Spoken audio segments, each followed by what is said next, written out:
All right, Ken, nice job. Yeah. Ken, you are the best airline pilot conductor I've ever had. I mean, really, terrific. And you know, that was really strong.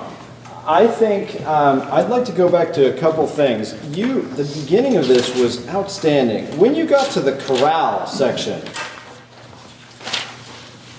I feel like you got tripped up a little bit the same way as Luke, where we get tripped up into hearing the flute and worrying about the flute. You don't have to worry about her whatsoever. This is at 14. Right. I want you to just conduct the chorale, which is actually, honestly, the easiest part of the whole segment that you just did. But it sort of feels awkward because there's this weird little spot on top of it. So let's just do this and then we'll go backwards in this. But can you just take it right? Let's just take it right at 14 and conduct the chorale, just in the half note pulse, just like you're doing. Want me to play too? Right. Yeah. I think everybody.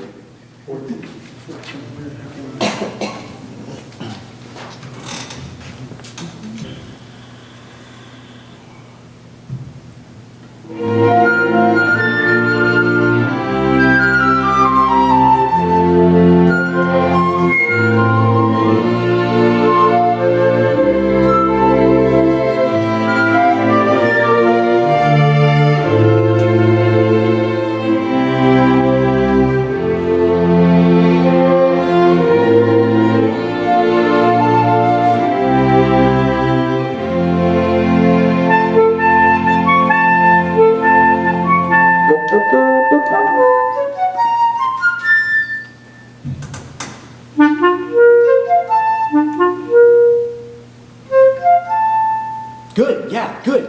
That was a lot better. Let's go back in this for just a moment.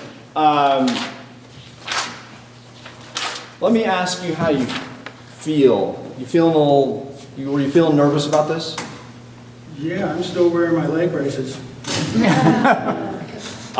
Because you've got this, you've got it, and it's and I understand why, because it feels it's so demanding for technique. And I know you said you were kind of worried about the technique, but you have the technique. You just don't know how much technique you have in this. And so I'd like to go back to 6. I want you to start this, and now that you've done it, you know you can do it, so you've done it.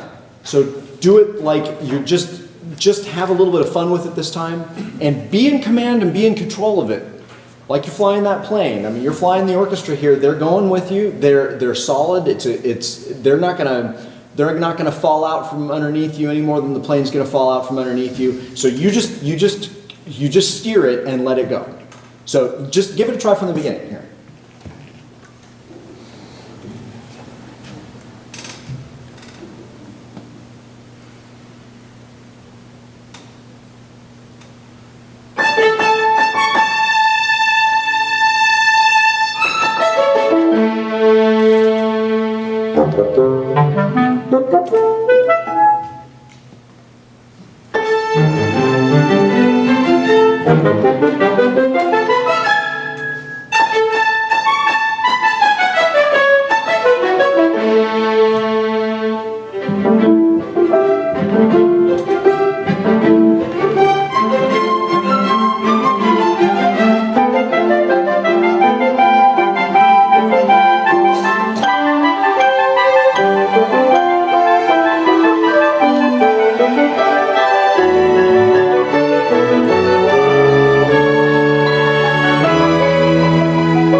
Hey, good, good. Let's go back. Let's do a technical spot here quickly. Look back at rehearsal 13. You know, it's right after the yup up up up up up up up up beep up yup up up up up up beep.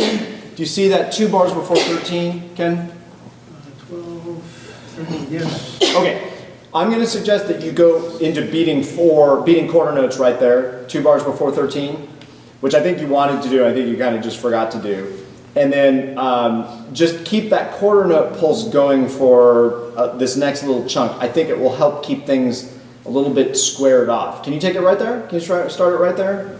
What do you suggest I do with the 5 bar? At the 5, we're just going to beat a little 2 plus 3. So we're going to go yup up be, yup up be. 1 2 1 2 3. Bom bom bom bom. 1 2 1 2 3. Yup up 3. Boom. So just start at 2 bars before 13. I can start at 119. 119. Sure. Yeah. I don't have that. That's the bum, bum, bum, bum, bum, bum, 2 before the 6/8 measure. Oh, yeah, sure, that's a good spot. I just like the downbeat. Yeah, that's fine, that's good.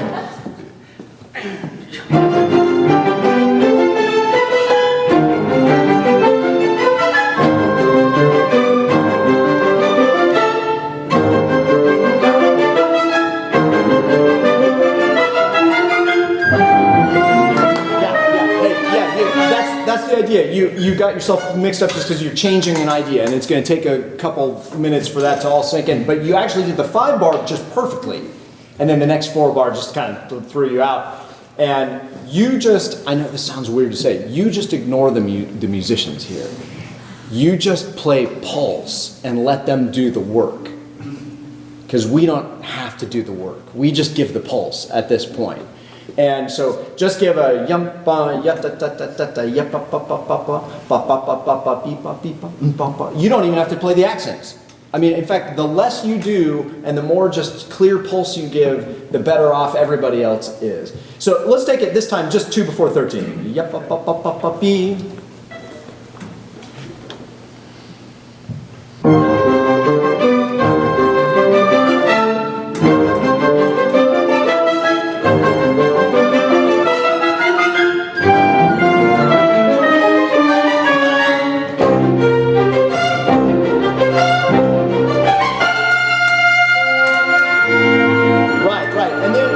Back into 2, and I'm not going to worry about the fact right now. You just need to internalize it for the next time you do that. But that's the idea on that. And the steadier you can be, we're just in our head. We're going to just be metronomic. But you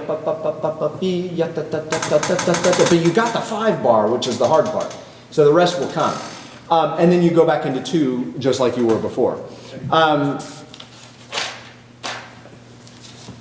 What I want you to take away from this, Ken, is confidence that you are strong in this. You have some really strong technique. And at the break, everybody, I was talking to him about the beat, the between the beats that Ken has are really, really good. And he was tell me what you did at BYU on that.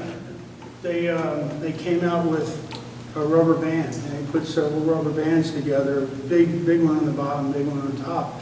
And you wrap one of them around your foot and hook the other one to the middle finger, and so your rebound is restrained. So, you know, as you come out of rebound, you fight that tension, and it gives you the ability, that feeling of just floating out there. Yeah, and you've maintained it in your technique in a really beautiful way. And one of the things that Thomas and I were talking about, and all of us conductors need to make sure that we work on, is we have to be able to cover any amount of space over any amount of time. What I mean by that is, you know, we might have to move from beat 2 to beat 3. And in that beat 2 to beat 3, maybe it's very slow. We have to be able to move across that in the exact amount of time that it takes to get from 2 to 3. You can't just arrive at 3 and wait for it to be there. And it's that resistance that you've practiced with the rubber band that helps us in our arm feel that space. And it's the hardest thing that we have to learn technically to do, is to make sure that the baton moves through the space in the exact time that's allotted to get there. You have that ability. I mean, you have that technique, and you have studied and practiced that. It's all there, and we can see it in the chorale all the way through. What will help you is a little bit on the faster pulse things, like this, which are tricky, is to just spend a little time with a metronome and set the click for yourself and just beat and give yourself the beats and try to be clear and clean on those pulses so that each pulse is exactly the same size and each beat is exactly the same size. Raul, I see him nodding his head. You think? No, I'm singing the music in my head. Oh, okay, that's all right. I thought you were agreeing with me on that. Yeah. No, I mean, and just again, from a confidence standpoint, I mean, you navigated 13, that whole passage with them, the first time in half notes. And nobody else has done that today. And it's not something that we expect to happen. And you kept it completely clear because your internal pulse is so strong. So you've just got to be able to go from the large beat to the small beat. And just like Kyle was saying, I mean, it's really, I think you're going to be one of these people who has these very, that nothing rifles you, and that you can show a lot with a very small amount of motion. And so it's not that you have to become very heavy or motion filled. You can just do it here, just with the wrist. Yeah. I know you were trying to decide which excerpt to do. We have just a couple more minutes. Why don't you start the next excerpt at 23? Can you do that? Is that all right? Yeah, absolutely. 23. There must be an echo in here.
Nice job, Ken. Good. Yeah.